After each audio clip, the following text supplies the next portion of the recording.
This Chief Finance Officer's leadership was so transformational that it made her this year's ING-FINEX CFO of the Year awardee. ACEN's Cora Dizon joins us now live in the studio. Cora, congratulations on this very important award.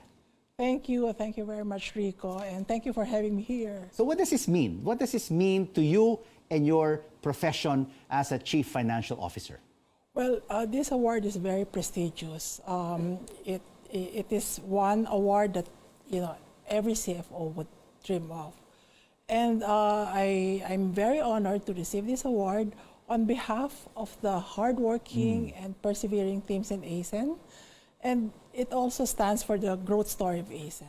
And what really makes it really very important is that you went through a very critical and challenging 3 years during the pandemic. Not only the pandemic, you also had soaring inflation, higher inflation, and input costs. How did you navigate through the landmines? Well, it was a challenging work, but thankfully we were able to get through the pandemic. We were in a hybrid work situation. We were able to function well. We had the systems, we had the people, and we also met a lot to discuss how we could navigate through all the challenges during the pandemic. And why did ACEN shift from coal-fired, fossil fuel to renewables? It's more aligned to our commitment to promote sustainability as we address the energy requirements of the country in support of economic recovery. And why is renewables so important now to the Philippines? It's very important because we need power. We need more power to support our economic recovery. But at the same time, we also wanted to use cleaner technology. Right now, the renewable energy capacity in the mix is just 21%. The government is aiming to increase this to 35% of the total mix by 2030 and 50% by 2040. So what is the capacity right now of ACEN out of the 21%? Right now, well, 21% is just for the Philippines. And we have around, I think, 1,000 megawatts or so in the Philippines. But total, for the group, we have around 4,500 megawatts of capacity in the Asia-Pacific region. So in the Philippines itself, which kind of renewable energy is ACEN into? It's more in solar and wind technologies here in the Philippines. And likewise in the region, most of our projects are in solar and wind. But they say we may have the capacity, but can our national grids accommodate this capacity? That's correct. That's one of the constraints that we have to face. And we need to have an expanded grid capacity to accommodate all the power projects that are getting into the pipe. But is the infrastructure there? Is the investment there to be able to build more grids to accommodate all of this renewable capacity? Well, there's a plan, and hopefully the plans will pan out. But to your point, there is actually, a challenge to be able to put this in place in order to get all the capacity in the grid. But how do we compare, Cora, to our regional Southeast Asian neighbors in terms of renewable capacity and putting that capacity into the national grids? Well, other countries also has that constraint.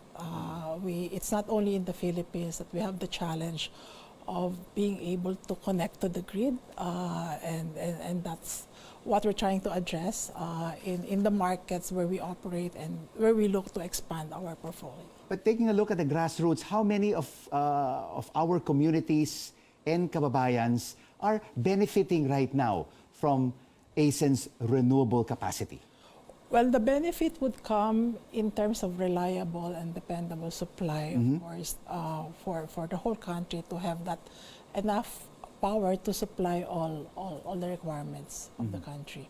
So we're contributing to that, but we're contributing it in a sustainable way. Yeah. So in AC Energy, we build power, but we are conscious about the environment and the communities where we operate. We wanted to make sure that we are able to sustain the communities and the developments that we do. And with renewables, Cora, can the Philippines future-proof the energy transition in the country? In time, it will, but right now we're still getting there in terms of being able to depend on renewable energy in a big way to be able to support all the requirements of the country. And let's look back at your career. You started with one of the top accounting firms in the country, SGV, and you have been with the Ayala Group for more than 3 decades. How did you start your career? Well, it's a very fulfilling journey. I started as an auditor in Ayala, and at the time, Ayala Land was just a division of Ayala Corp. Then it was spun off, and then from Ayala Land, I moved to the Energy Group. Still also a small company at the time, but now a listed company. Listed, one of the largest renewable energy companies in the region. So it was a lot of work, a lot of perseverance, but I also owe a lot to the mentors who patiently actually taught me how to be a good professional, to have taught me the values of hard work, perseverance, looking at the big picture, and of course being able also to think of creative solutions. Indeed, when you're a CFO, you really have to come up with creative solutions on raising new investments for the company and expanding, of course, the investment base. And now you were mentored over the past 3+ decades. What is your advice now to the next generation of Filipino financial officers? Well, I would advise the next generation of Filipino officers to strive for excellence, creativity, and people development. Finance is a very broad function, and there are so many ways that a finance professional can make a difference and excel in their work. Congratulations to you. We're really very proud of what you have achieved. The CFO of ACEN, Cora Dizon, who is the 17th ING-FINEX CFO of the Year. Thank you. Thank you so much, Rico.